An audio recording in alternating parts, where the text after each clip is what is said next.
The stagecoach lurched to a stop in front of the dusty trading post, and Penelope Davies stepped down into the blazing afternoon sun of Fort Garland, Colorado, her heart hammering with equal parts fear and determination. The year was 1878, and she had traveled nearly 1,000 miles from St. Louis with nothing but a worn photograph of her sister, and the last letter Margaret had sent before disappearing 6 months ago. The letter had been brief, mentioning work at a ranch somewhere outside town, but the specifics were maddeningly vague, and every inquiry Penelope had sent afterward had gone unanswered. She adjusted her bonnet against the relentless sun and studied the ramshackle buildings lining the street. Fort Garland was smaller than she had imagined, a collection of weathered structures scattered across the high desert valley, with the imposing Sangre de Cristo Mountains rising to the east. The air was thin and dry, so different from the humid summers back home that it made her chest tight with each breath. A cowboy leaned against the hitching post outside the general store, watching her with mild curiosity.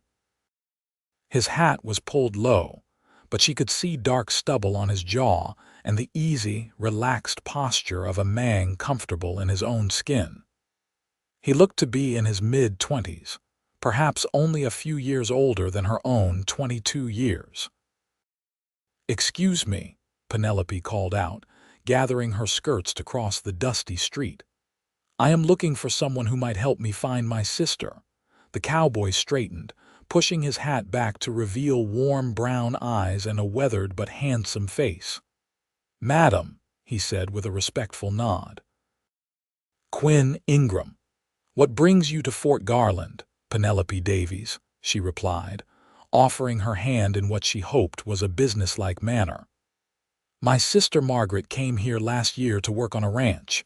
She stopped writing 6 months ago, and I have come to find her." Quinn's expression grew serious as he shook her hand, his grip firm but gentle. "Margaret Davies, I might know something about that. There was a woman by that name working at the Henderson Ranch north of here. Pretty blonde woman about your height," Penelope's breath caught. "Yes." "That sounds like Margaret. Can you take me there?" His face clouded. "That is what I was afraid you would say. Miss Davies, I think you had better sit down. There is a bench over here in the shade." Terror seized her heart. "What happened? Is she hurt? Is she—" "She is not dead," Quinn said quickly, guiding her to the bench with a gentle hand on her elbow. "But the situation is complicated. The Henderson Ranch burned down 4 months ago. Lightning strike during a dry storm. Mr. Henderson and his wife both perished in the fire." Penelope sat heavily, her mind racing. "But Margaret, you said she is not dead." The hands scattered after the fire. Some went to work at other ranches, some headed to the mining camps up in the mountains. I heard there were a few women working in the house, but I do not know where they ended up. Quinn crouched down so he was at eye level with her. "I am sorry to bring you bad news right off the stagecoach, but I can help you look for her if you want. I know most of the ranches around here, and I have got connections in the mining towns." She studied his face, looking for any sign of deception or ulterior motive, but saw only genuine concern. "Why would you help me? You do not know me." Quinn smiled, a slow, warm expression that crinkled the corners of his eyes. "Because you came all this way alone to find your sister. That takes courage, and because I know what it is like to lose family and not have answers." He stood, offering his hand again. "Let me help you, Miss Davies. I will take you around to the ranches tomorrow. Tonight you can get a room at the boarding house and rest from your journey." Against her better judgment, Penelope found herself trusting this stranger. Perhaps it was the earnestness in his eyes or the careful way he spoke, choosing his words with consideration. Or perhaps it was simply desperation. Either way, she took his hand and let him help her to her feet. "Thank you, Mr. Ingram. I appreciate your kindness." "Quinn," he corrected.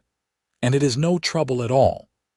He carried her trunk to Mrs. Patterson's boarding house, a relatively clean establishment run by a stern-faced widow who eyed Penelope with open curiosity.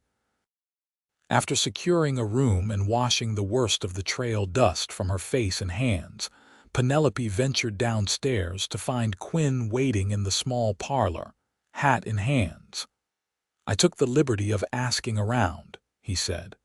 "The general store owner remembers Margaret. She used to come into town once a month for supplies with Mrs. Henderson. He said she was always friendly, asked about letters from home every time." Penelope's throat tightened. Did he know where she went after the fire? He thought maybe to the Carmichael place, about 10 miles east.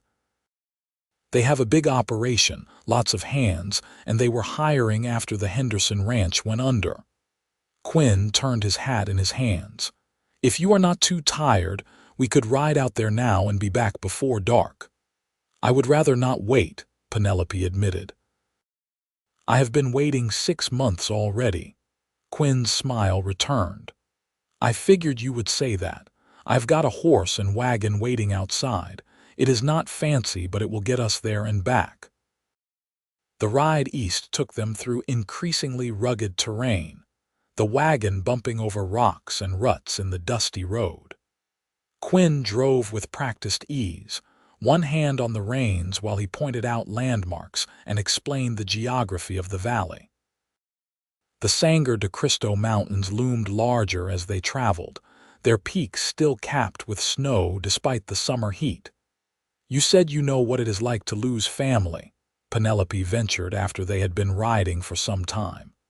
"If you do not mind my asking, what happened?" Quinn was quiet for a moment, his eyes on the road ahead.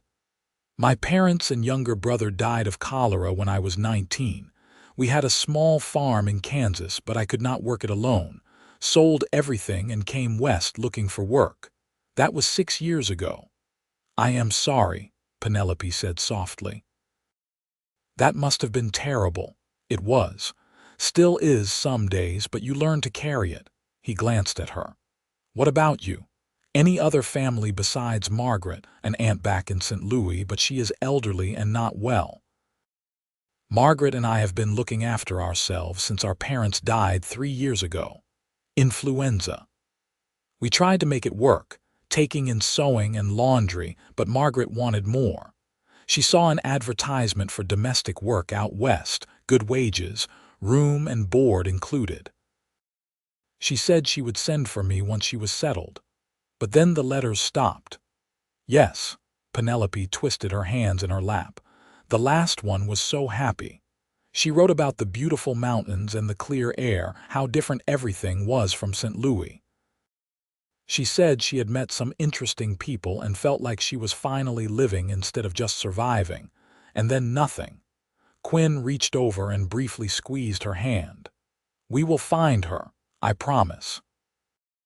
The Carmichael Ranch materialized out of the golden late afternoon light, a sprawling complex of buildings surrounding a large main house.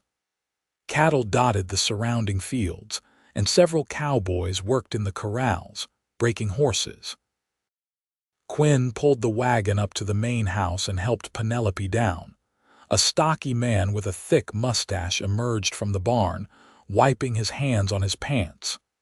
"Quinn Ingram, what brings you out this way?" "Afternoon, Tom. This is Miss Penelope Davies. She is looking for her sister, Margaret Davies. We heard she might have come to work here after the Henderson place burned." Tom Carmichael's face registered recognition. "Margaret, sure, she was here for about a month after the fire. Good worker, pleasant company, but she left maybe 3 months back." Penelope's heart sank. "Left? Where did she go?" "She met a fellow, one of my hands. Samuel Tucker. Nice enough man, good with horses. They got married quick and headed up to Leadville. Sam heard there was money to be made transporting supplies to the mining camps, figured they could start a freighting business." Relief and frustration warred in Penelope's chest. Margaret was alive and married, which was wonderful news, but she was also 3 months gone to a mining town that could be anywhere in the mountains. Quinn seemed to sense her mixed emotions. Leadville is about 2 days' ride north of here. Big silver strike last year brought in thousands of people. If Sam Tucker is running freight there, he should not be too hard to find. Tom nodded. That is what I told Margaret when she asked for references. It is rough country up there, but there is opportunity for folks willing to work hard. He looked at Penelope. Your sister seemed real happy when she left. Sam treated her well, far as I could see. Thank you, Mr. Carmichael, Penelope said, trying to keep the disappointment from her voice. She had come so far, only to learn Margaret was still farther away. On the ride back to Fort Garland, Quinn was quiet, letting her process the news. The sun was setting behind them, painting the western sky in shades of orange and purple that were almost painful in their beauty. I suppose I will need to book passage on a stage coach to Leadville, Penelope said finally. Quinn shook his head. The stages only run once a week, and you just missed one. Next is not until 5 days from now. Besides, Leadville is no place for a woman traveling alone right now. It is wild even by frontier standards. Thousands of miners, gamblers, and drifters all scrambling for silver claims. Violence is common, and the law is stretched thin. I did not come all this way to stop now, Penelope said firmly. If I have to wait for the stage, I will wait. But I am going to Leadville. I know you are. Quinn pulled the wagon to a stop and turned to face her. Which is why I am going with you. I have been meaning to head up that way anyway. Got a friend running a ranch outside of town who might have worked for me. We can leave the day after tomorrow, give you time to rest and get proper supplies for the journey. Penelope stared at him. Mr. Ingram, you have already been extraordinarily kind, but I cannot ask you to escort me all the way to Leadville. That is days of travel, and you said yourself it is dangerous. You are not asking, I am offering. His brown eyes met hers steadily. Truth is, I have been drifting from ranch to ranch for the last few years, never staying anywhere long. Might be time for a change. And I would not feel right knowing you went to Leadville alone. So unless you have got strong objections to my company, I am coming with you.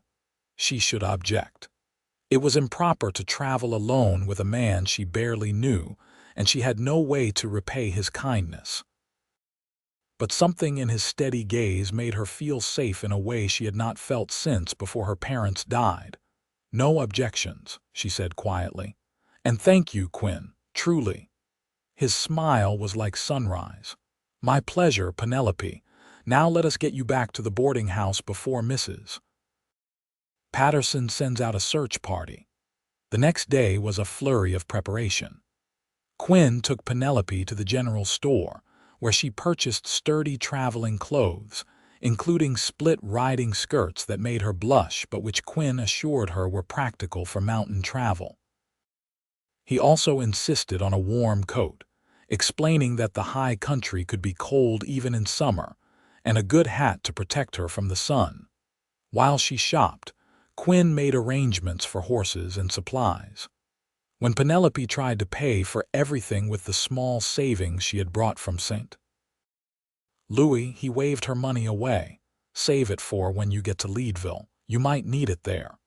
Before she could protest, he added, You can pay me back someday if it makes you feel better, but right now let me do this.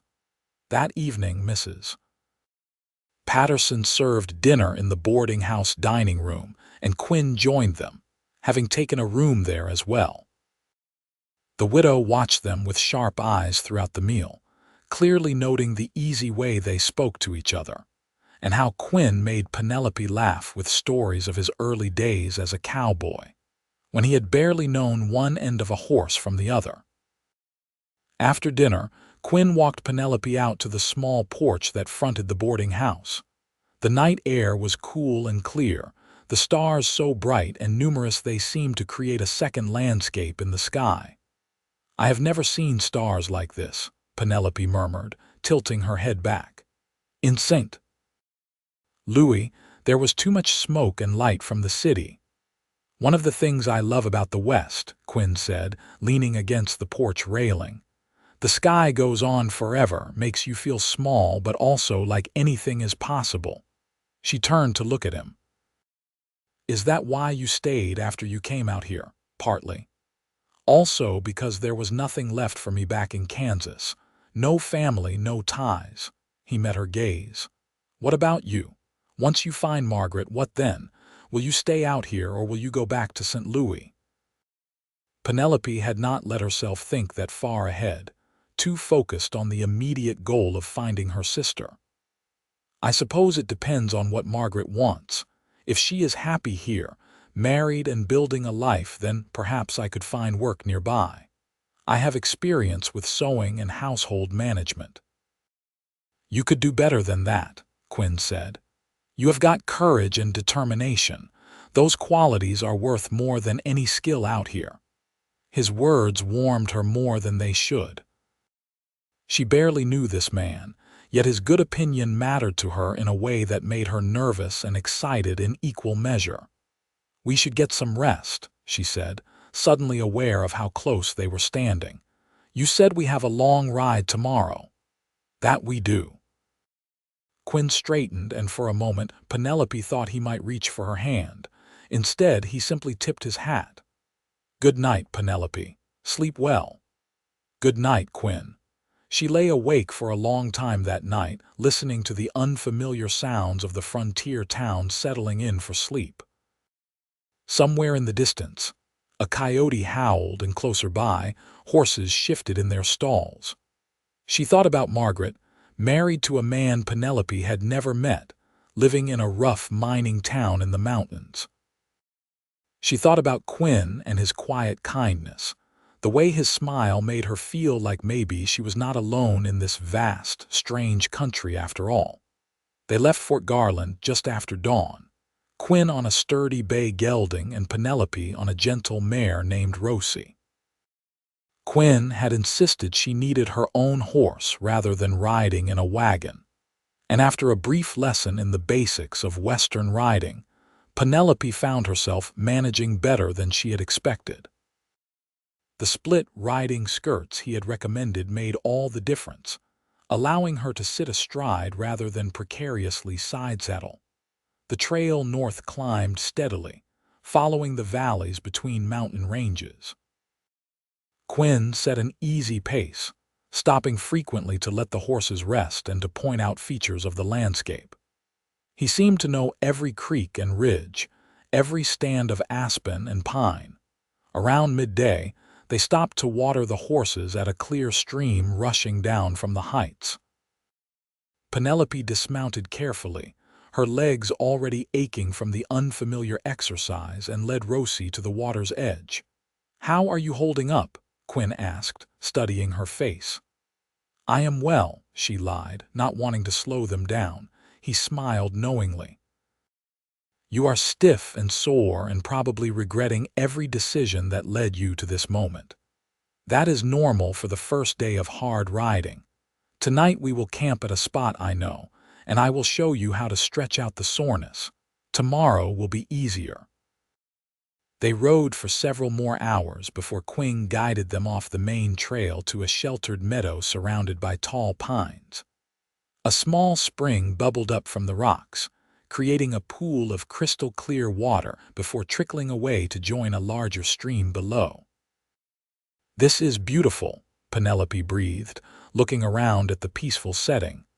"One of my favorite spots." Quinn dismounted and began unsaddling his horse. "We are about halfway to Leadville. Tomorrow afternoon we will start seeing signs of the mining camps." He showed her how to properly care for the horses, then set about making camp with the efficiency of long practice. Soon he had a small fire going and coffee brewing in a battered pot. He produced biscuits and dried beef from his saddlebags, apologizing for the simple fare. "This is wonderful," Penelope said, and meant it. Everything tasted better in the open air, with the scent of pine and wood smoke mixing with the cooling evening breeze. As promised, after they ate, Quinn showed her how to stretch her protesting muscles. He was respectful and professional, demonstrating the movements and then turning his back while she attempted them. Still, Penelope was acutely aware of his presence, the way his voice sounded in the gathering darkness, calm and reassuring. "Tell me about growing up in Kansas," she said later, when they sat by the fire watching the stars emerge. She wanted to know more about this man who had so quickly and unexpectedly become important to her. Quinn was quiet for a moment, staring into the flames. "It was good until the sickness came. My father was a farmer, third generation, believed in hard work and honest dealing. My mother kept the most beautiful garden you ever saw, even in the middle of the prairie. And my brother, Tom, he was only 12 when he died.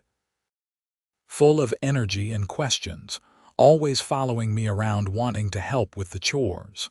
The pain in his voice was still fresh despite the years. Penelope reached over and touched his hand. "They sound like they were wonderful people." "They were." He turned his hand over, gently clasping her fingers. "After they died, I tried to keep the farm going, but my heart was not in it. Everything reminded me of what I had lost. So I sold to a neighbor and headed west, figuring I could outrun the grief if I just kept moving. Did it work? No. But I learned to live with it, learned that grief does not go away, it just becomes part of who you are." He looked at her, the firelight reflecting in his eyes. "Meeting you, helping you find your sister, it is the first time in a long time I have felt like I was doing something that mattered." Penelope's breath caught. The moment stretched between them, charged with possibility. Then Quinn seemed to catch himself, releasing her hand and standing abruptly. "We should get some sleep. Tomorrow will be another long day." He had set up 2 bedrolls on opposite sides of the fire, a proper and respectful distance apart. Penelope settled into hers, wrapped in blankets against the mountain chill, and watched Quinn bank the fire for the night. Her hand still tingled where he had held it. Sleep was a long time coming, and when it finally arrived, her dreams were full of brown eyes and gentle smiles. The second day of travel took them higher into the mountains, following narrow trails that switchbacked up steep slopes. The air grew noticeably thinner, making Penelope light-headed until she adjusted to the altitude. They passed occasional prospectors heading in the opposite direction, some riding mules laden with supplies, others walking with nothing but the clothes on their backs and defeat in their eyes. "Not everyone strikes it rich," Quinn explained when Penelope commented on the dejected-looking men. "For every success story, there are 100 who go home broke or end up in a pauper's grave. The mountain does not give up its silver easily." By late afternoon, they began encountering more traffic on the trail, all heading toward Leadville. The town appeared suddenly as they crested a ridge, spread out across a high valley surrounded by even taller peaks. It was larger than Penelope had expected, a chaotic jumble of buildings that seemed to have sprung up overnight with no plan or order. Smoke rose from countless chimneys and smelters, creating a haze that hung over the valley. "This is Leadville," Quinn said, and Penelope heard the distaste in his voice. "Biggest silver camp in Colorado right now. They say more than 15,000 people live here, though the population changes daily as new fortune seekers arrive and the unlucky leave." They descended into the town as evening approached, riding down streets thick with mud despite the summer season, lined with hastily constructed buildings of raw lumber. Saloons seemed to outnumber any other type of establishment, their doors open to the street, piano music and rough laughter spilling out into the twilight. Penelope had never seen anything like it. Men crowded the boardwalks, their faces hard and weathered, eyeing every passerby with a mixture of suspicion and calculation. Women were scarce, and those Penelope did see were clearly not respectable ladies. their painted faces and gaudy dresses advertising their profession. Quinn guided them through the chaos to a slightly quieter street where a sign proclaimed, "Dutton's boarding house, clean rooms, decent food." He dismounted and helped Penelope down, his hand lingering on her waist a moment longer than necessary. "You stay close to me," he said quietly. "This is not Fort Garland. People here are desperate and dangerous. Do not trust anyone and do not go anywhere alone. Understand?" She nodded, suddenly grateful beyond measure that he had insisted on accompanying her. The thought of navigating this rough town alone was terrifying. Mrs. Dutton, the boarding house proprietor, was a formidable woman with iron gray hair and a no-nonsense demeanor. She looked Quinn and Penelope over with sharp eyes. "I've got one room left," she announced. "Take it or leave it." Penelope felt her face flush. "We need 2 rooms." "Mr. Ingram and I are not married," Mrs. Dutton snorted. "Then you will have to try elsewhere, but I can tell you right now every boarding house in Leadville is full up. Been that way for months. Folks are sleeping in tents and lean toss all over town." Quinn cleared his throat. "The room has 2 beds, it does. We will take it. Miss Davies is my sister," he added, the lie smooth and easy. "We are looking for her husband, Samuel Tucker, runs a freighting business. You know him." Mrs. Dutton's expression softened slightly. "Tucker, sure, I know Sam. Good man, which is rare in this town. His wife is a sweet thing, always friendly when she comes in for supplies. They live up the hill a ways, got a small house and a barn for the freight wagons. Go north on Harrison Avenue until you hit 9th Street, then east about a quarter-mile. Cannot miss it, the barn has Tucker Freight painted on the side." Hope surged in Penelope's chest. "Margaret is here. She is well. Was here 2 days ago, looking healthy and happy. Sam takes good care of her." Penelope wanted to run out the door immediately and find her sister, but Quinn placed a calming hand on her arm. "It is getting dark and you are exhausted. We will find Margaret first thing in the morning. Right now, you need food and rest." He was right, though Penelope chafed at the delay. They secured the room, stabled the horses, and ate a surprisingly good meal in Mrs. Dutton's dining room. True to her word, the boarding house was clean and well-maintained, a small island of order in the chaos of Leadville. The room was small but adequate, with 2 narrow beds separated by a nightstand and a washstand in the corner. Quinn insisted Penelope take the bed nearer the window, while he took the one by the door. "Just in case," he said, and Penelope understood he was positioning himself between her and any potential threat. She changed into her nightgown behind a privacy screen, acutely aware of Quinn's presence just a few feet away. When she emerged, he had already stretched out on his bed, still fully dressed, his boots on the floor beside him. "Quinn," she said softly, "thank you for everything you have done. I do not know how I would have managed any of this without you." He rolled onto his side to face her, propping his head on his hand. "You would have managed.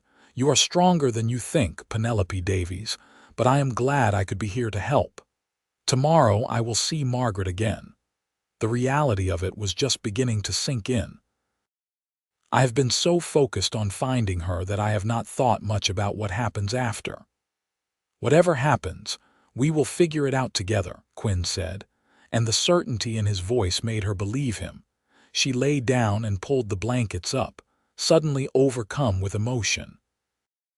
Tomorrow would bring answers and, hopefully, a reunion with the sister she had feared she might never see again. And then what?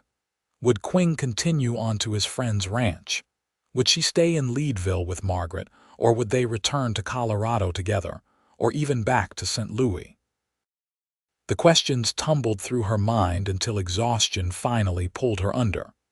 Her last conscious thought was of Quinn's steady breathing in the darkness, a comforting reminder that she was not alone.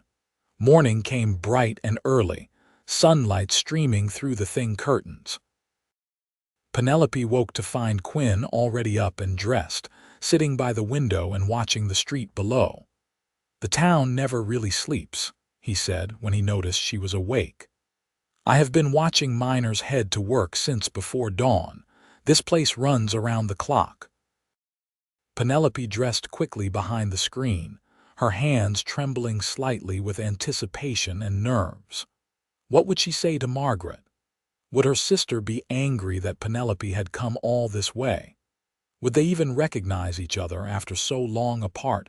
After a quick breakfast, Quinn asked Mrs. Dutton for precise directions to the Tucker place, and they set out on foot through the morning streets. Leadville looked even rougher in daylight, the buildings clearly constructed with speed rather than quality in mind. But there were signs of civilization too. Churches and schools intermixed with the saloons and gambling halls, evidence that some people were trying to build lasting lives here rather than just extract quick wealth. The Tucker house sat on the outskirts of town, a modest but well-maintained structure with a large barn behind it.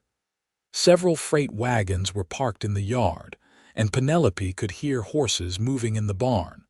Her heart hammered as they approached the front door.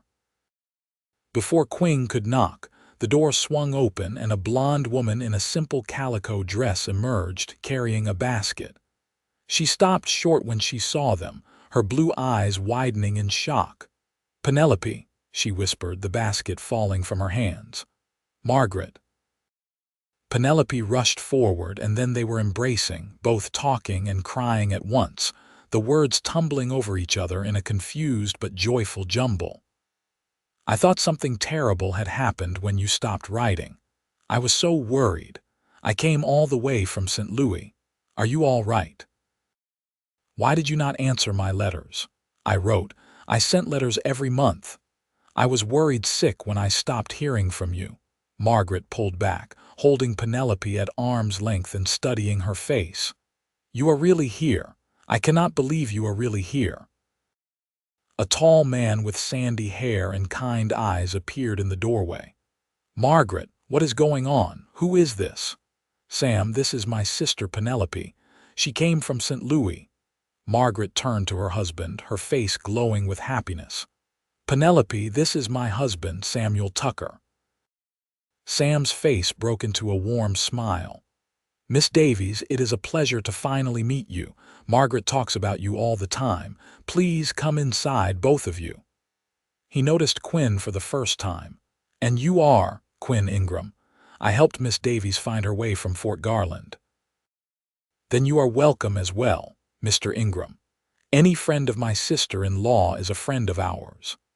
Inside the small house, Margaret bustled about making coffee while Penelope explained her journey and the mystery of the missing letters. Sam listened with a deepening frown. "The Henderson Ranch fire was chaos," he said. "Mail service was disrupted for weeks after, and anything addressed there probably got lost or sent back. And when Margaret and I married and moved here, it took time to establish new postal service. Leadville is so new, the systems are still getting organized." "I wrote to you at Fort Garland as soon as we settled here," Margaret said, pouring coffee for everyone. "I sent 3 letters explaining everything, asking you to come visit when you could. I thought you were angry at me for marrying so quickly, for not waiting for you to be there." Penelope felt tears prick her eyes again. "I never got them. Oh, Margaret, I have been so frightened. I thought you were dead or hurt or in trouble." "I am none of those things." Margaret reached across the table and squeezed her sister's hand. "I am happy, truly happy, for the first time since Mama and Papa died. Sam treats me wonderfully, and the freight business is doing well. We have a good life here." Sam smiled at his wife with obvious affection. "Margaret is the best thing that ever happened to me. When I met her at the Carmichael Ranch, I knew immediately she was special. Took me 2 weeks to work up the courage to ask if I could court her." "He was so nervous," Margaret laughed, "but also so sweet and respectful." "We were married a month later by the circuit preacher." Penelope looked between them, seeing the genuine love and happiness, and felt the last of her fears melt away. Her sister had found a good man and built a new life. That was all she had wanted, all she had hoped to find. "I am so glad you are happy," she said sincerely. "But what about the future? Will you stay in Leadville?" Sam and Margaret exchanged a look. "We have been discussing that," Sam said. "The freight business is profitable, but Leadville is rough and getting rougher. We have been thinking about moving to a more settled town, maybe Denver or Colorado Springs, somewhere we could raise a family properly." "You are expecting?" Penelope asked, noticing the glow in her sister's cheeks. Margaret nodded, tears shining in her eyes. 3 months along. "We have not told many people yet, but yes, you are going to be an aunt." More tears and embraces followed this announcement. Quinn sat quietly, sipping his coffee and watching the reunion with a small smile. When things calmed down, Margaret turned her attention to him. "Mr. Ingram, I cannot thank you enough for helping my sister find me. The West is a dangerous place for a woman traveling alone. You must have a good heart to go so far out of your way to help a stranger." Quinn glanced at Penelope, and something passed between them, a wordless communication that made her blush. "It was no trouble, Mrs. Tucker. Your sister is a remarkable woman. Helping her has been my pleasure." They spent the rest of the morning catching up, sharing stories of the past months. Margaret wanted to know everything about St. Louis and their aunt, while Penelope was fascinated by Margaret's tales of life on the frontier, from the beautiful but harsh landscape to the colorful characters who populated the mining towns. Around midday, Sam excused himself to attend to business with the freight wagons. Quinn stood as well. "I should see about finding my friend's ranch. Let you sisters have some time alone." "No, please stay," Margaret said quickly. "We are having a late lunch soon, and I want to hear more about your journey here." She looked at Penelope. "Unless you want him to go." "I would like him to stay," Penelope said, then felt her face heat at how eager she sounded. Margaret's eyes sparkled with interest, and Penelope knew she would be facing questions later about her relationship with Quinn. The afternoon passed in comfortable conversation. Sam returned for lunch, bringing news that one of his wagons needed repairs, which meant he would be busy in the barn for the next few hours. Quinn offered to help, and the two men headed outside, leaving the sisters alone. "All right," Margaret said the moment they were gone. "Tell me everything about Mr. Ingram, and do not leave anything out." Penelope felt her cheeks warm. "There is nothing to tell. He helped me find you, that is all." "That is all?" Margaret raised an eyebrow. "Penelope, I saw how he looks at you, and how you look at him. That is not nothing. I only met him 3 days ago when I arrived in Fort Garland. And in 3 days, he agreed to escort you all the way to Leadville, a dangerous mining town he had no reason to visit. He slept in the same room with you last night at the boarding house. Do not deny it, because Mrs. Dutton already told me everything when I saw her this morning." "How did you know we were in town?" "Mrs. Dutton sent her boy to tell me first thing. She knew I had a sister back east." Margaret leaned forward. "Now stop avoiding the question. Do you have feelings for him?" Penelope twisted her hands in her lap. "I do not know. Maybe. He has been so kind and helpful, and he is handsome and good-hearted. But it has only been 3 days, Margaret. That is not enough time to know someone." "I knew I loved Sam after 1 week," Margaret said softly. "Sometimes when you meet the right person, you just know. Does Quinn make you happy? Did he?" Penelope thought about the past 3 days, the easy conversations and shared laughter, the way Quinn made her feel safe and valued. The way her heart lifted every time he smiled at her, and how she had slept better last night knowing he was nearby. "Yes," she admitted. "He makes me very happy, but he has his own life, his own plans. Once he knew I had found you safely, I assumed he would move on." Have you asked him what he plans to do? No. Maybe you should. Margaret stood and moved to the window, looking out at where Quinn and Sam worked together in the barnyard. Good men are rare, Penelope. When you find one, you should not let him slip away without at least telling him how you feel. Before Penelope could respond, Sam appeared in the doorway. The wagon wheel is fixed, but it made me think. Margaret, why do you not show your sister the church where we were married? It is a nice walk, and the Ladies' Aid Society is meeting there this afternoon. You could introduce Penelope around. Margaret brightened. That is a wonderful idea. Penelope, would you like to see more of Leadville? I promise I will keep you safe. Penelope agreed, partly out of genuine interest and partly to escape the intensity of the conversation about Quinn. The sisters set out together, arm in arm, and for a while, it was like being children again before illness and loss had complicated their lives. The church was a small but sturdy building on a relatively quiet street. Inside, a group of women were gathered, working on quilts and discussing plans for a community picnic.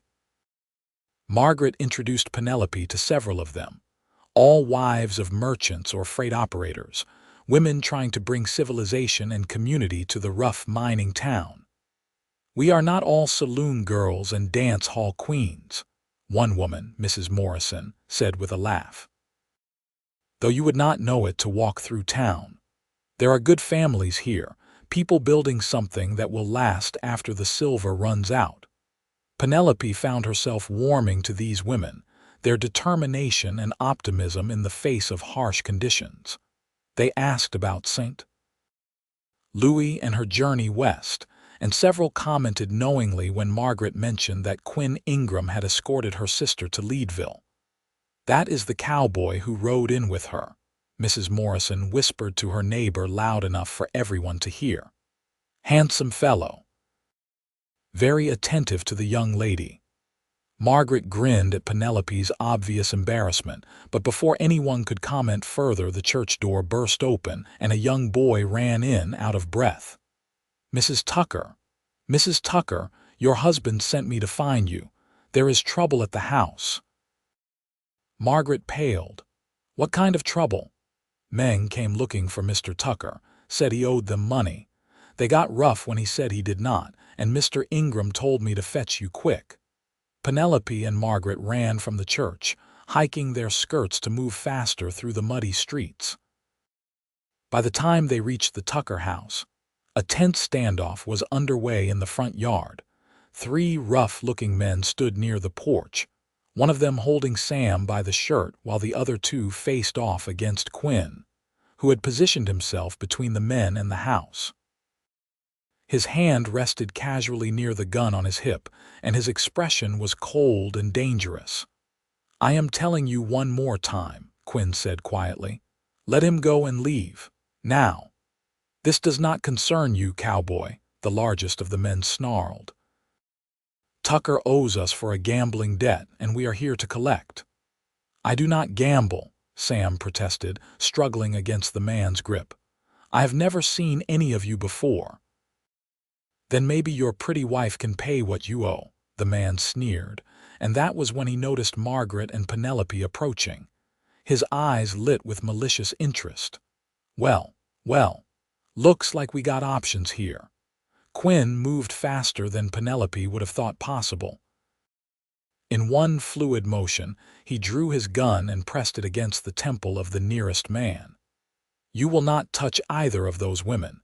You will not touch Sam Tucker. You will leave this property right now, or I will paint this yard with your brains. The casualness in his voice made it clear this was not an idle threat. The man holding Sam released him and stepped back, hands raised. We did not mean nothing by it. Just heard Tucker had money, thought we would try our luck. Your luck just ran out. Quinn kept his gun trained on them as they backed toward the street. If I see any of you near this house again, if I even hear you have been bothering the Tuckers, you will answer to me. Understand? They understood. The 3 men retreated quickly, disappearing into the maze of Leadville streets. Only when they were out of sight did Quinn holster his weapon, his hands completely steady despite what had just happened. Sam rushed to Margaret, checking her over for injuries even though she had not been involved in the confrontation. Penelope found herself moving toward Quinn without conscious thought. "Are you all right?" she asked, searching his face. "I am fine." He looked down at her, some of the hardness leaving his expression. "Are you? Thanks to you." She realized she was shaking, the delayed reaction to the danger setting in. That could have been very bad, but it was not. His hand found hers and squeezed gently. "I would not let anything happen to you or your sister." They all went inside, Sam barring the door behind them. Margaret made strong coffee while Sam explained that he had never seen those men before, had no gambling debts or any other reason for them to target him. "This town is getting worse," he said, running a hand through his hair. "Used to be you could conduct business without worrying about being robbed or threatened. But now there are so many desperate people, so many willing to take what they want by force." "All the more reason to consider moving," Margaret said firmly. "I do not want to raise our child in a place like this." Penelope looked at Quinn, who had been quiet since they came inside. "What about you? Do you still plan to find your friend's ranch?" He met her eyes. "I am thinking I might have reasons to change those plans." Her heart stuttered. "What reasons?" Before he could answer, Sam cleared his throat. "Mr. Ingram, I would like to make you a business proposition. The freight business is doing well, better than I can handle alone. I need a partner, someone strong and capable who can handle trouble when it comes up." "You just proved you have those qualities. What would you say to joining Tucker Freight as a full partner?" Quinn blinked in surprise. "That is a generous offer, Mr. Tucker, but I do not have capital to invest. I do not need your money. I need your skills and your character. We would split the profits 50-50, and you would have equal say in how we run the business." Sam glanced at Margaret. "We have been talking about moving to Denver in the next year or so, setting up a larger operation there. Having a partner would make that transition much easier." "Denver?" Quinn looked at Penelope. "That is a big city, lots of opportunities." "For freight operators, yes," Margaret said, "but also for seamstresses and anyone with household management skills. There are wealthy families there who are always looking for help." If Penelope wanted to stay in Colorado, she could easily find good work in Denver. Penelope felt heat rise in her cheeks as everyone looked at her expectantly. Were they all conspiring to keep her and Quinn together? And more importantly, why did the idea make her so happy? "I have not decided what I am doing yet," she said, trying for dignity. "I only just found Margaret. I need time to think about the future." "Of course," Margaret said quickly. "You should stay here with us for a while, get to know Sam better, rest after your journey. We have plenty of room." Quinn stood. "I should get back to the boarding house, let you folks have some family time. Sam, I will think about your offer and give you an answer tomorrow." "Fair enough." Sam shook his hand. "And thank you again for what you did today. I would hate to think what might have happened if you had not been here." Penelope walked Quinn to the door, stepping outside into the early evening air.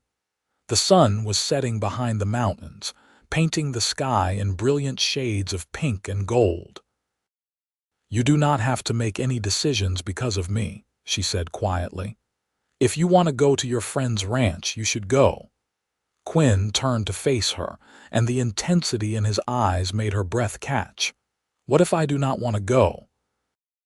What if I want to stay here, build something with Sam, see where things go with a certain lady from St. Louis who has been occupying all my thoughts for the past 3 days?" "Quinn," she whispered, afraid to believe what she was hearing. "I know it is fast, Penelope. I know we have barely known each other, but I have never felt about anyone the way I feel about you. You are brave and kind and beautiful, and when I think about the future, I want you in it." He took her hands in his. "I am not asking you to marry me tomorrow. I am just asking if you might feel the same way, if you might want to see where this goes between us." Tears pricked her eyes. "I do feel the same way. I have been trying not to because it seemed impossible, but I do. I think I started falling for you the moment you offered to help me find Margaret, this stranger who had no reason to care but did anyway." His smile was radiant. "Then we will take it slow, do this right. I will court you properly, with your sister and brother-in-law as chaperones.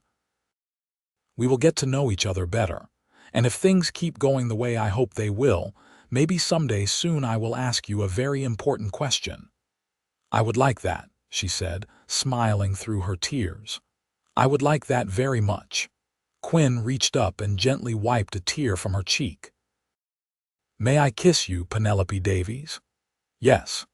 He leaned down slowly, giving her every chance to change her mind, and pressed his lips softly to hers. It was gentle and sweet, full of promise rather than passion, and it made Penelope's heart soar. When they parted, she was smiling so widely her cheeks hurt. "I should go before your brother-in-law comes out here with a shotgun," Quinn said with a laugh. "He would not do that. He likes you." "Good, because I plan to be around for a long time." He squeezed her hands one more time and then stepped back. "I will see you tomorrow, she agreed. She watched him walk down the street toward town, her heart full to bursting. When she turned back to the house, she found Margaret watching from the window with a knowing smile. "Not nothing, her sister teased when Penelope came inside. Penelope laughed, feeling lighter than she had in years. "All right, you were right. It is definitely not nothing." The next weeks passed in a blur of happiness. Quinn accepted Sam's partnership offer and threw himself into learning the freight business. He proved to be a natural, good with the horses, and respected by the other teamsters Sam employed. More importantly, the two men became genuine friends, their partnership built on mutual respect and shared values. True to his word, Quinn courted Penelope properly. He came to dinner several times a week, bringing small gifts like wildflowers he had picked on the mountain slopes or interesting stones he thought she would like.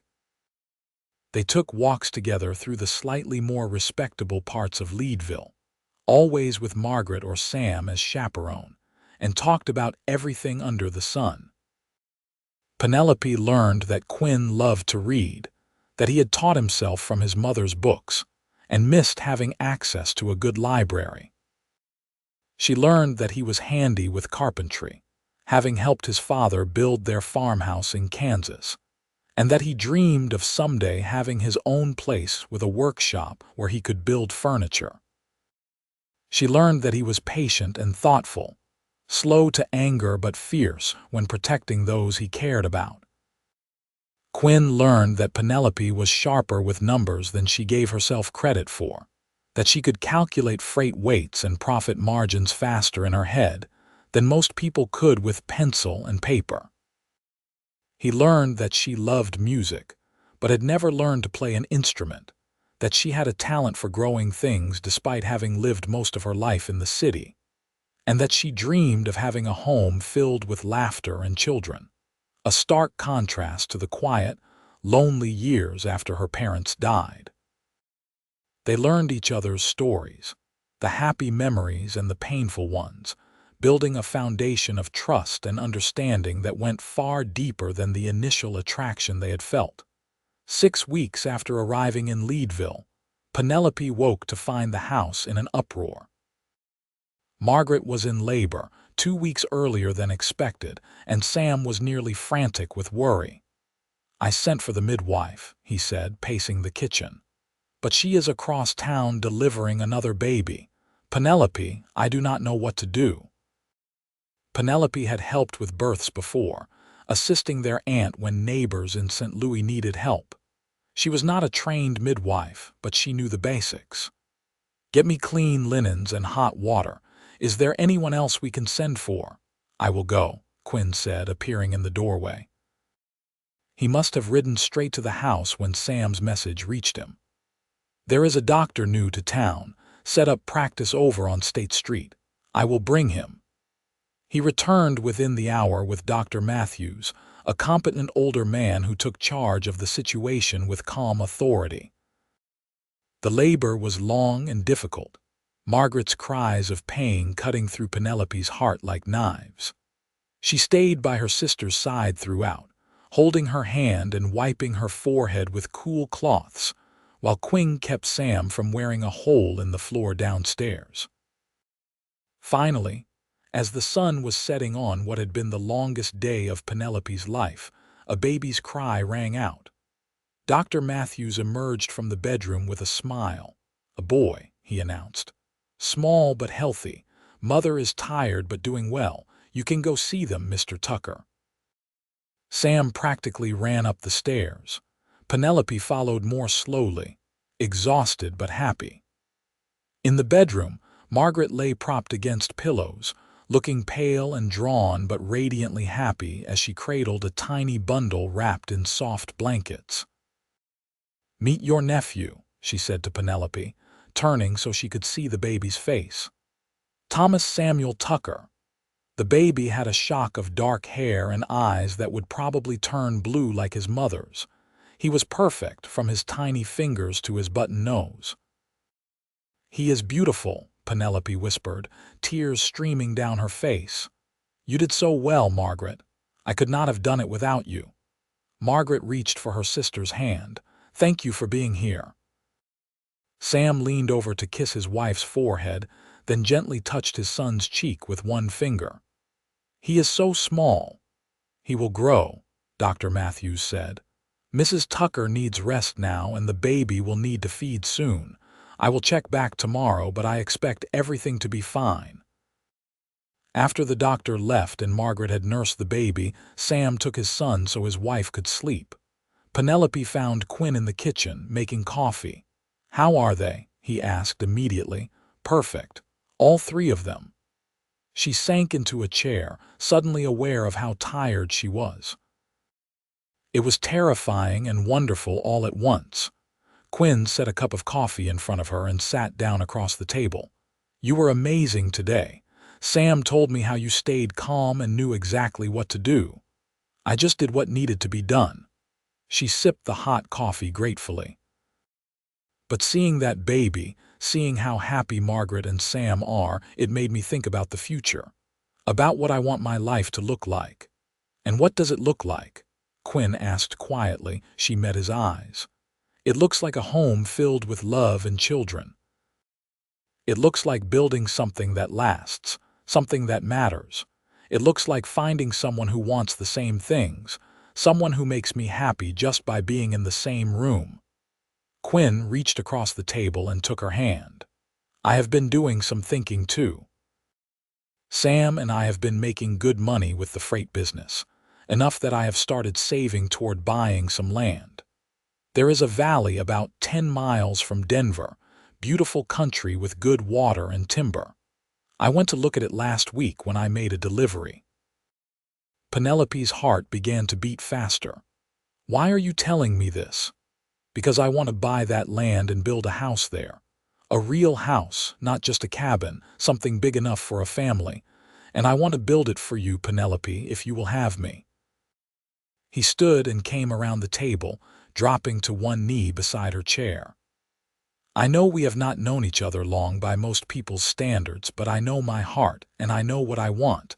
I want you to be my wife. I want to build a life with you, raise children with you, grow old with you. Will you marry me?" Joy flooded through her so intense it was almost painful. "Yes," she whispered, then louder. "Yes, of course I will marry you." Quinn stood and pulled her into his arms, kissing her with all the passion and love they had been carefully restraining during their courtship. When they finally broke apart, both breathless and smiling, they heard applause from the doorway. Sam stood there, still holding baby Thomas, grinning widely. "About time. I was wondering how long you two were going to dance around it." "You are supposed to be resting," Penelope said, but she was laughing. The baby needed changing, and I wanted to get him used to the sound of happy voices. Sam looked down at his son. "See this, Thomas? This is what love looks like. Remember it." They were married a month later in the same small church where Sam and Margaret had exchanged vows. The Ladies' Aid Society turned out in force, decorating the simple building with wildflowers and making sure everything was perfect. Penelope wore a dress Margaret had made for her, cream-colored silk with delicate lace at the collar and cuffs, simple but beautiful. Quinn wore a new suit, his dark hair neatly trimmed, and when Penelope walked down the aisle on Sam's arm, the look of pure love on Quinn's face made her certain she was making the right choice. The ceremony was short but heartfelt, the preacher speaking about the sanctity of marriage and the importance of building life on a foundation of faith and love. When Quinn slipped the ring on her finger, a simple gold band he had saved for weeks to buy, Penelope felt like her heart might burst with happiness. "I love you," she whispered as they were pronounced husband and wife. "I love you too," Quinn replied, "for the rest of my life." Their kiss sealed the promise they had made, and the small congregation cheered. The celebration afterward was modest but joyful, held in the Tuckers' yard with food contributed by neighbors and friends. Even Mrs. Dutton from the boarding house came, bringing a cake she had baked herself. As the sun set and their guests began to drift away, Quinn took Penelope's hand and led her away from the crowd. They stood at the edge of the property, looking out at the mountains silhouetted against the darkening sky.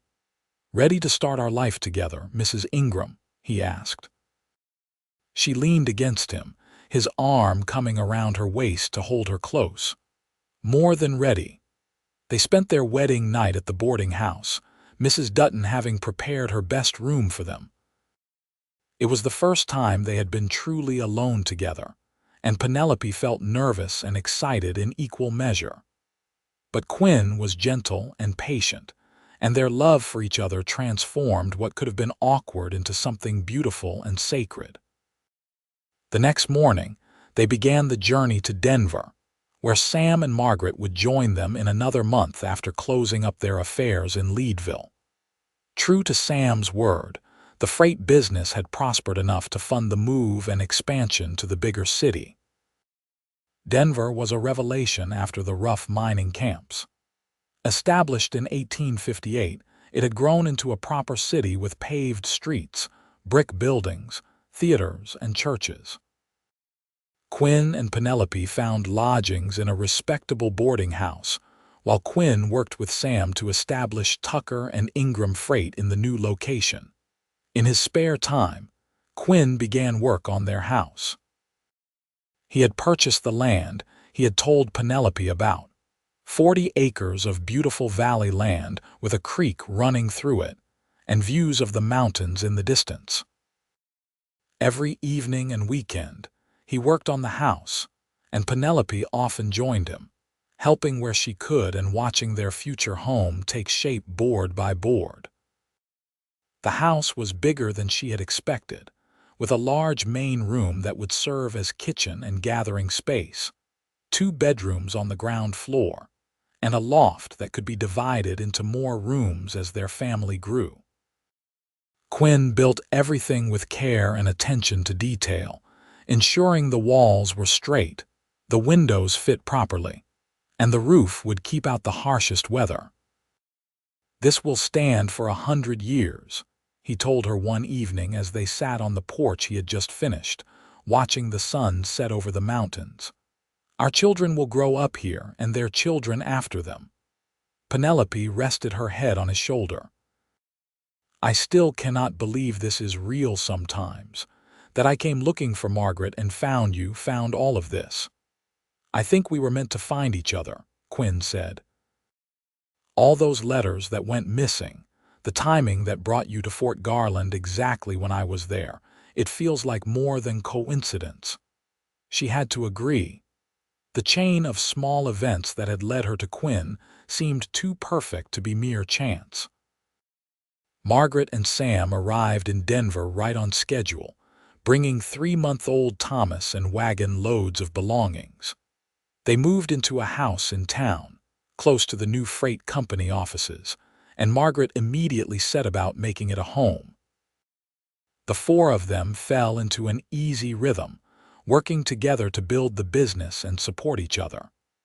Margaret found work as a seamstress, taking in alterations and making clothes for Denver's growing upper class. Penelope helped with the freight company's bookkeeping, her quick mind for numbers proving invaluable as the business expanded. The house was finished by early winter, and Quinn and Penelope moved in just as the first snow began to fall.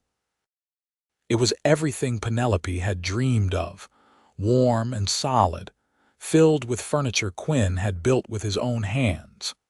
They spent their first night there alone together, christening each room and laughing like children at their good fortune.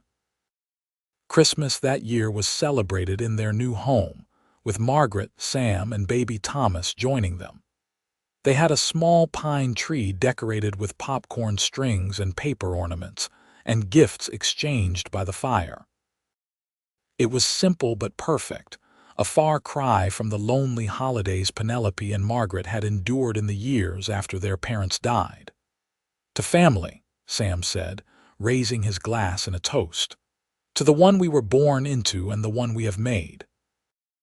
"To family," they all echoed, and Penelope felt tears of happiness slip down her cheeks.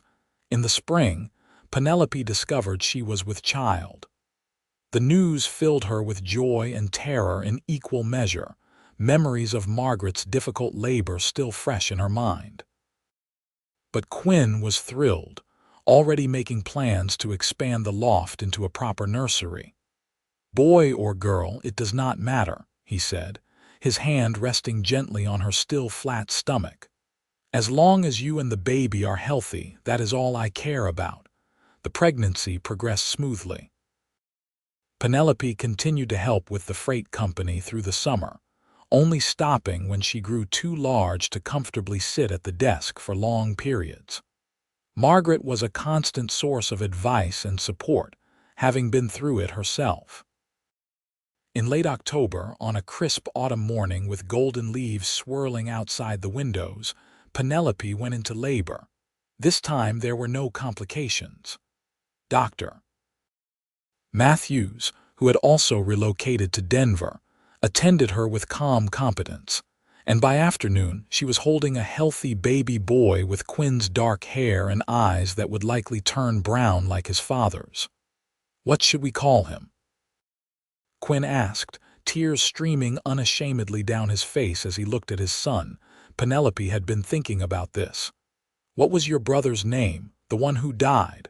"Tom, but Margaret and Sam already used that for Thomas." "What about your father?" Quinn smiled.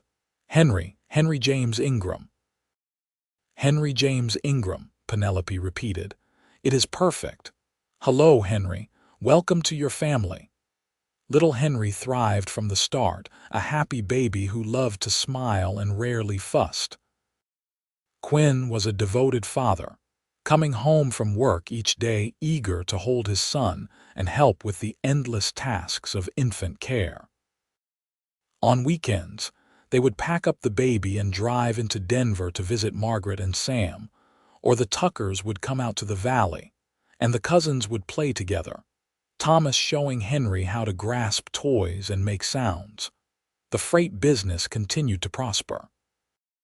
Tucker and Ingram became known for reliability and fair dealing, and their client list grew to include some of Denver's most prominent merchants. Quinn and Sam hired additional teamsters and bought more wagons, expanding their territory to cover routes throughout Colorado and into Wyoming. 2 years after Henry's birth, Penelope delivered a daughter they named Rose, after Quinn's mother. She had her mother's features and her father's steady temperament, and from the moment she was born, big brother Henry was devoted to her, constantly wanting to help care for his baby sister. Margaret and Sam added to their family as well, a daughter named Elizabeth who was born 6 months after Rose. The four cousins grew up more like siblings, constantly together, playing in the valley or in the Tuckers' Denver yard. As the years passed, Quinn and Penelope's life took on a comfortable rhythm. The freight business remained successful, providing a good living for both families. Quinn still did carpentry in his spare time, building furniture for their home and taking occasional commissions from Denver residents who appreciated his craftsmanship. Penelope found purpose beyond motherhood and bookkeeping. She began teaching reading and arithmetic to the children of families in their valley, many of whom could not afford formal schooling. What started as informal lessons at her kitchen table grew into a small school, with Quinn building a one-room schoolhouse on their property, where Penelope taught a dozen children of various ages. When Henry was 8 and Rose was 6, another son joined the family, a robust baby they named William after no one in particular, just because they liked the name.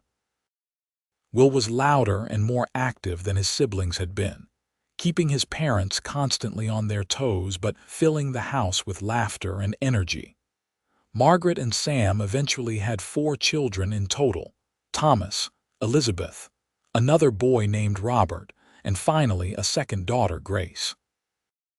The Tuckers' house in Denver was always full of noise and activity, and Sunday dinners alternated between the two households, long tables filled with food and conversation, and the chaos of children. Quinn's carpentry skills led to an unexpected opportunity when a wealthy Denver merchant commissioned him to build custom furniture for a new mansion. The work was so well received that other commissions followed, and eventually, Quinn opened a small workshop in town, hiring apprentices and producing fine furniture that was sold throughout the region. The dual income from the freight business and the furniture workshop meant the families were more than comfortable. They were able to save money, help neighbors in need, and contribute to Denver's growing civic institutions. On their 10th wedding anniversary, Quinn took Penelope on a trip to Colorado Springs, just the two of them, leaving the children in Margaret and Sam's capable care. They stayed in a fine hotel, ate at restaurants, and spent long hours talking and laughing and remembering the early days of their relationship. "You ever regret it?" Penelope asked as they sat on the hotel balcony watching the sunset. "Giving up the wandering life to settle down with me?" Quinn looked at her like she had grown a second head. "Regret? Penelope, marrying you was the best decision I ever made. You and our children, the life we have built together, it is more than I ever dreamed was possible. I was just drifting before I met you, no purpose, no direction. You gave me a reason to put down roots, to build something lasting." She leaned over and kissed him. "You gave me the same thing. I came west looking for Margaret, afraid and alone, and I found her. But I also found you, found a home and a family and a life I love. I would not change a single thing." That night, in the privacy of their hotel room, they loved each other with the depth of emotion that comes from years of partnership and shared experience. Their passion had not dimmed with time, only deepened and matured into something richer and more satisfying than the early excitement of new love. They returned home to find the children had been perfect angels, according to Margaret, though Sam's raised eyebrow suggested the truth was somewhat different. The house felt more like home than ever, filled with the evidence of their life together. The children's toys scattered across the floor, Quinn's latest carpentry project taking shape in the workshop, Penelope's books and teaching materials stacked on the desk. As the years continued to pass, they watched their children grow. Henry proved to have his father's talent for working with his hands, spending hours in the workshop learning carpentry. Rose inherited her mother's love of learning and teaching, already talking about becoming a schoolteacher when she grew up. Will was still young but showed signs of being the adventurous one, always exploring and getting into minor scrapes. Margaret and Sam's children flourished as well. Thomas, now a teenager, was already working part-time for Tucker and Ingram Freight, learning the business from the ground up. Elizabeth was quiet and artistic, spending hours drawing and painting. Robert and Grace were still in the mischief-making stage, constant companions in adventure. The families gathered for Sunday dinner at the Ingram house one beautiful summer afternoon when Henry was 12. After the meal, while the children played outside and Penelope and Margaret cleaned up, Quinn and Sam sat on the porch with coffee, watching the mountains in the distance. "You ever think about how different our lives could have been?" Sam asked. "If that fire had not destroyed the Henderson ranch, if Margaret had stayed there, if Penelope had never come looking for her," Quinn nodded slowly. "I think about it sometimes. I would probably still be drifting from ranch to ranch, never staying anywhere long, never building anything permanent. It scares me a little, thinking how close I came to missing all this." "We are lucky men," Sam said. "We found good women who made us better than we were." "They did," Quinn agreed. "But we also worked to deserve them, to build lives worthy of their trust and love. That counts for something too." Inside the house, Margaret was saying something similar to Penelope as they washed dishes together. "Sometimes I look at our lives and can barely believe how much has changed since I left St. Louis. If someone had told me then that I would end up married to a freight operator in Denver with 4 children, I would have thought they were crazy. But you are happy?" Penelope asked, though she already knew the answer. "Happier than I ever imagined possible. Sam is a good man and a wonderful father. Our children are healthy and loved. We have enough money to be comfortable and enough purpose to stay engaged with life." Margaret smiled at her sister. "And I have you nearby, which makes everything perfect. I hated being separated from you, Penelope. Those months when we could not write to each other were torture." "They brought us Quinn, though," Penelope pointed out. "If we had stayed in contact, I might never have come west. I might have stayed in St. Louis taking in sewing until I was old and gray. Instead, you are taking in students and raising children, and married to a man who looks at you like you hung the moon." Margaret nudged her sister playfully. "I saw you 2 sneaking kisses in the garden earlier. After 10 years of marriage, you still act like newlyweds." Penelope felt her cheeks warm. "We are still very much in love. I can tell. It is sweet." Margaret dried the last dish and set it aside. "Sam and I are the same way. I think because we both know what we could have lost, we appreciate what we have all the more." That night, after the Tuckers had gone home and the children were in bed, Quinn and Penelope sat together on their porch swing, watching the stars emerge. It had become a nightly ritual for them, this quiet time together after the chaos of the day. "Rose asked me today when she could start helping in the school," Quinn said. "She wants to be your assistant teacher." Penelope smiled. "She is only 8, but she does love learning. Maybe in a few years, when she is old enough, she could help with the younger children. Henry is talking about apprenticing properly in the workshop. Says he wants to learn to make furniture as good as mine," pride evident in Quinn's voice. "He will probably surpass you," Penelope teased. "He has youth and enthusiasm on his side. I hope he does surpass me. I hope all our children do better than we did, build bigger and more beautiful lives." Quinn pulled her closer. "That is what we are working for, is it not? To give them opportunities and stability so they can reach higher than we did." "Yes, but also to give them love and security, so they know they always have a home to come back to." Penelope rested her head on his shoulder. "That is what I never had after my parents died, that sense of solid ground beneath my feet. I want our children to always feel safe and loved." "They do," Quinn assured her, "and they always will." The years continued their steady march. Henry did apprentice properly in the furniture workshop and proved to be a natural craftsman.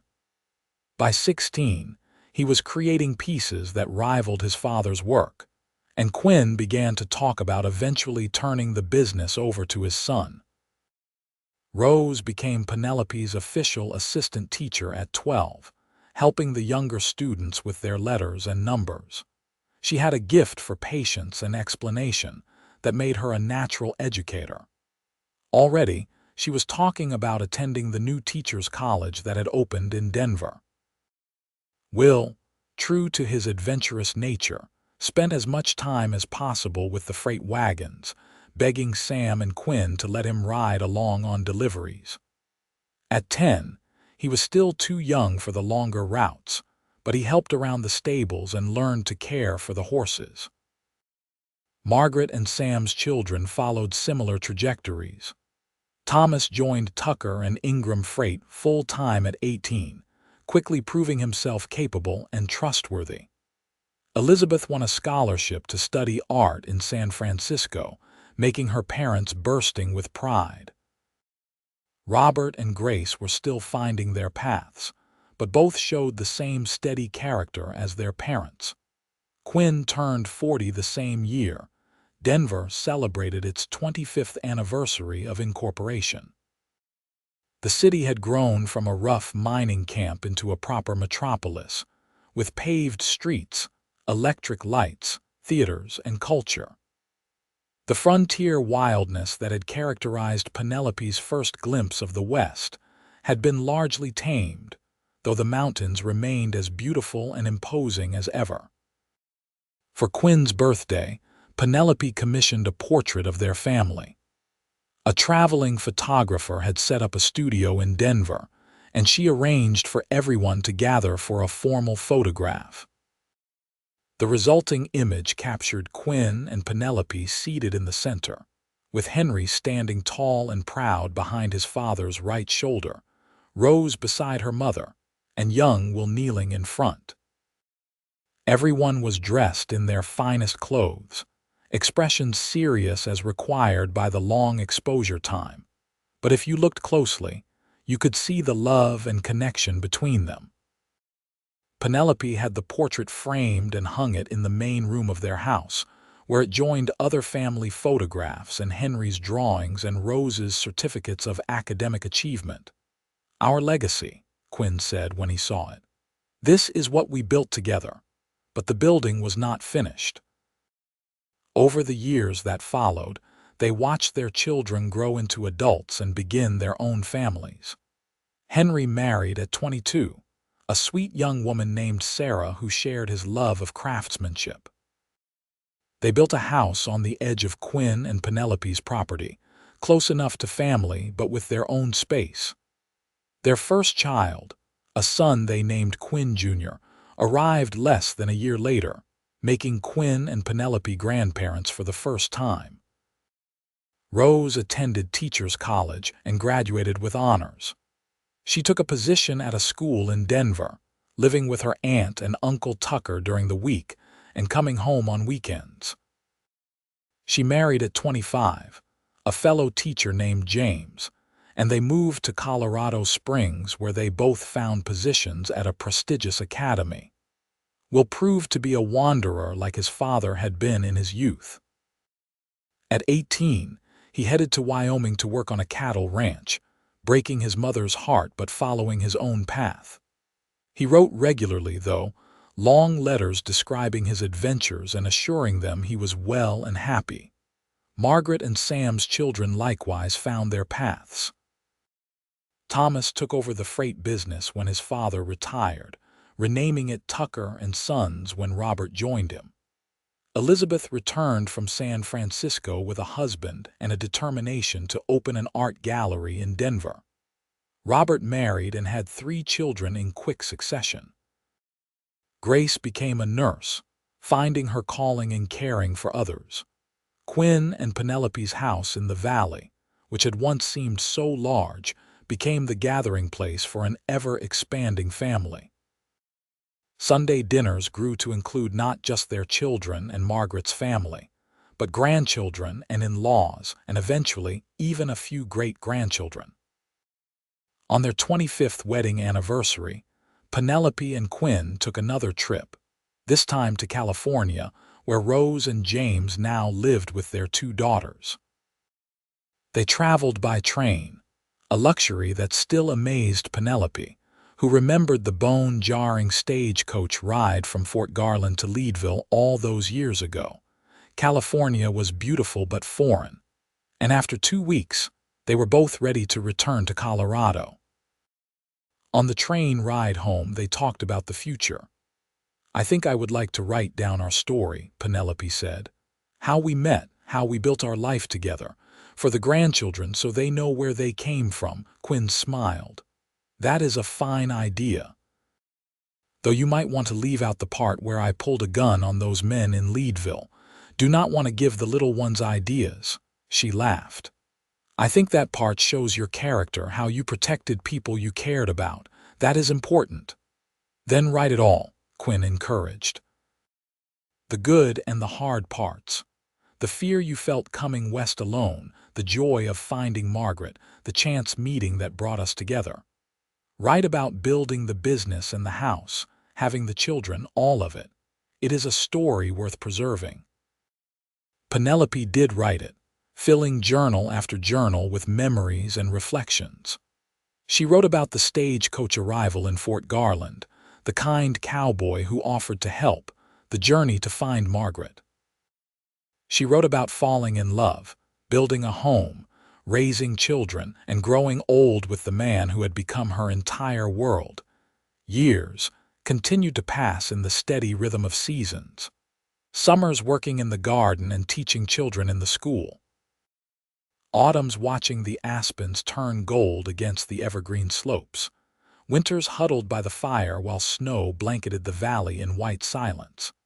Springs bringing new growth and renewal, and usually a new grandchild or 2. Quinn's dark hair turned gray, then white. Penelope's face gained lines and character. Their hands became gnarled with age and work, but they never stopped reaching for each other. Every night, they sat together on the porch if weather permitted, watching the stars and talking about the day, the children, the endless small details of a shared life. Margaret and Sam aged alongside them, their friendship deepening over the decades. The 2 couples took trips together, celebrated holidays together, supported each other through the inevitable losses and challenges that come with long life. When Sam's health began to fail in his late 60s, Quinn was there every day, helping Margaret care for him, repaying the kindness Sam had shown him so many years ago. Sam passed peacefully in his sleep at 68, surrounded by family. At the funeral, Quinn gave the eulogy, speaking of the friendship and partnership that had defined their relationship, the business they had built together, and the family they had created. "Sam Tucker was the best man I ever knew," Quinn said, his voice strong despite the tears on his cheeks. "He gave me a chance when I was just a drifter, made me his partner and his friend. He taught me what it meant to be a good husband and father, a good businessman and neighbor. I will miss him every day for the rest of my life." Margaret moved into a small house on Quinn and Penelope's property after Sam died, wanting to be close to family. She was not alone for long, though, constantly surrounded by children and grandchildren who loved her dearly. More years passed. Quinn and Penelope celebrated their 40th anniversary, then their 45th. Their children were middle-aged now, with grown children of their own. The family tree had expanded to include dozens of people, all connected back to that chance meeting in Fort Garland so many years ago. Quinn's health began to decline in his early 70s. Nothing dramatic, just the slow wearing down of a body that had worked hard for decades. He could no longer do heavy carpentry, so he taught his grandchildren instead, passing on skills and stories in equal measure. On a perfect spring morning, 2 days after his 73rd birthday, Quinn woke before dawn and gently shook Penelope awake. "Come watch the sunrise with me," he said. "I want to see the mountains one more time." Something in his voice made her heart clench with fear, but she got up and helped him to the porch. They sat together on the swing he had built 45 years ago, wrapped in blankets against the morning chill, and watched the sun paint the mountain peaks gold and rose. "I love you, Penelope Ingram," Quinn said quietly. "You made my life worth living. Every single day with you has been a gift." "I love you too," she whispered, holding his hand tight. "You saved me, Quinn. I was so lost when I came west, and you gave me everything: a home, a family, a purpose. You gave me love." They sat in silence as the sun climbed higher, warming the valley. Birds began their morning songs, and in the distance a rooster crowed. It was a morning like thousands of others they had shared, ordinary and precious. Quinn squeezed her hand. "I am tired, my love." "I know," she said, tears streaming down her face because she understood what he meant. "You can rest now. You have earned it." He leaned his head against hers. "Will you be all right, eventually? Margaret will help me and the children. We will miss you terribly, but we will carry on because that is what you taught us to do. That is my girl." His voice was growing softer. "Take care of our family. Tell them I loved them. Tell them the story of how we met, how we built this life.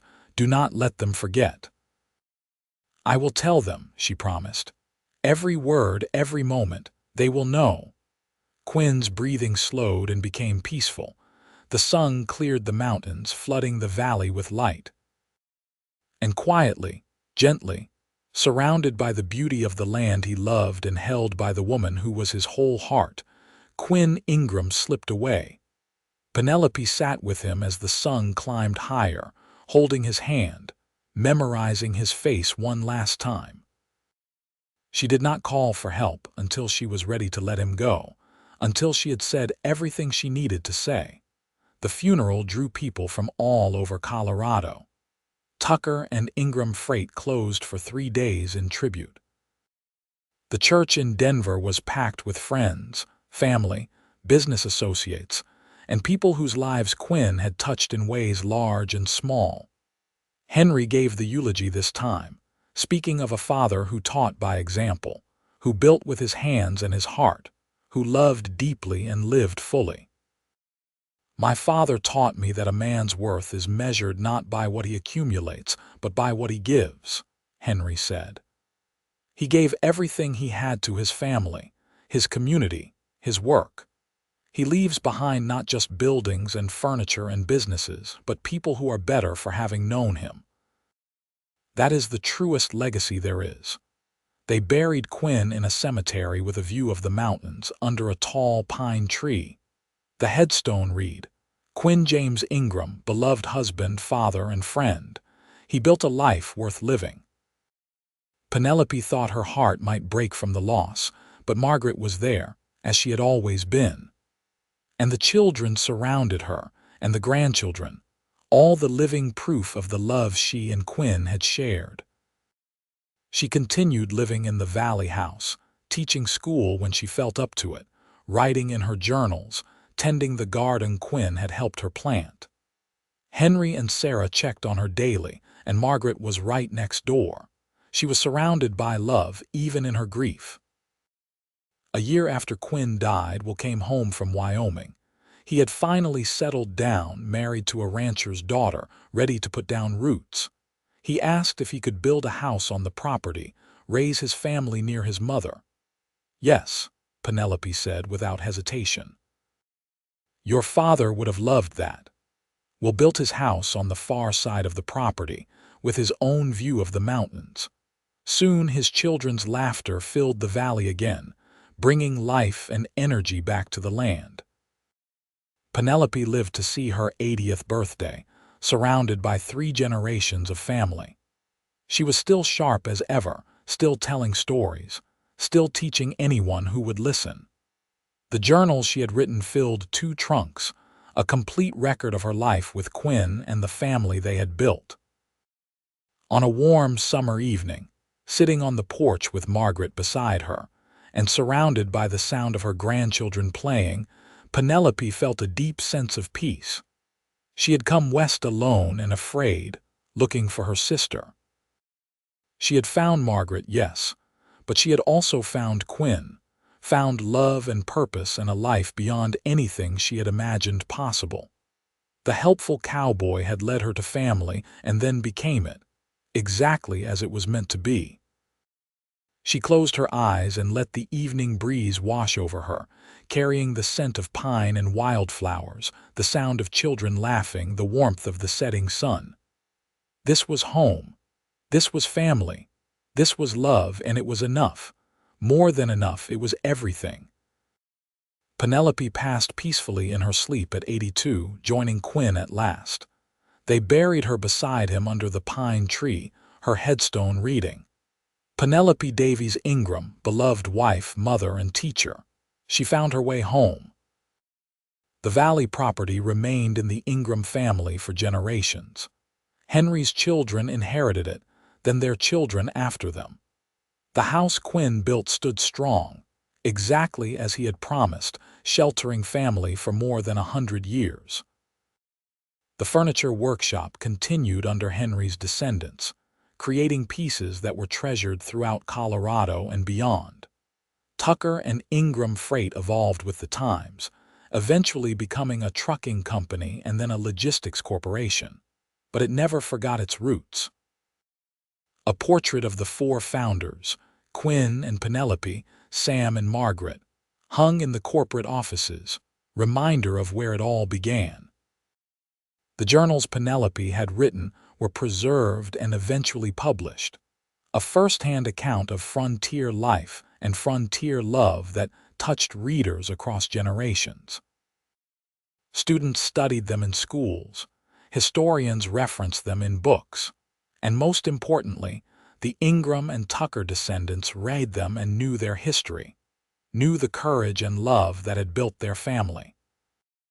The little school Penelope started in her kitchen grew into a proper institution, eventually becoming part of the Denver public school system, but maintaining her philosophy of education as a tool for empowerment and growth. A plaque honored her as the founder, and every year on her birthday, students learned about the woman from St. Louis who came west looking for her sister and ended up teaching generations of children. The story of Quinn and Penelope became family legend, told and retold at gatherings, embellished slightly with each telling but always true in its essence. The helpful cowboy who led a frightened woman to her sister and then became her family, her whole world, her everything. Their love story proved that sometimes the best things in life come from taking chances, from being brave enough to step into the unknown. Penelope had boarded that stagecoach with nothing but hope and determination. She had trusted a stranger with kind eyes. She had opened her heart to love when it would have been easier to stay closed, and in return, she had received a life of richness and meaning, a family that spanned generations, a love that endured beyond death. In the valley where Quinn built their house, where Penelope taught school and raised children and grew old, the mountains still stood eternal and beautiful. The creek still rang clear and cold. The pine trees still whispered in the wind. And if you stood on the porch in the evening, watching the sunset paint the peaks in shades of gold and rose, you could almost feel them there, Quinn and Penelope, together still, watching over the family they had created, the legacy they had built. Their story was complete, every thread tied off, every promise fulfilled. They had found each other against all odds, built a life together from nothing, and left behind something that would last long after they were gone.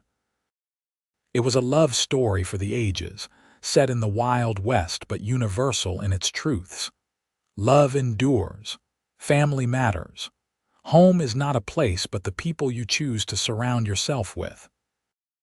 And sometimes, When you come looking for family, you find it in unexpected places, in the kind eyes of a helpful stranger who becomes your whole world. Quinn and Penelope's story ended not with death, but with continuation, their love living on in children and grandchildren and great-grandchildren, in businesses that bore their names, in buildings they had constructed, in stories that were told around dinner tables and at family gatherings. They had started with nothing but hope and ended with everything that mattered. And in the end, that was the greatest success of all.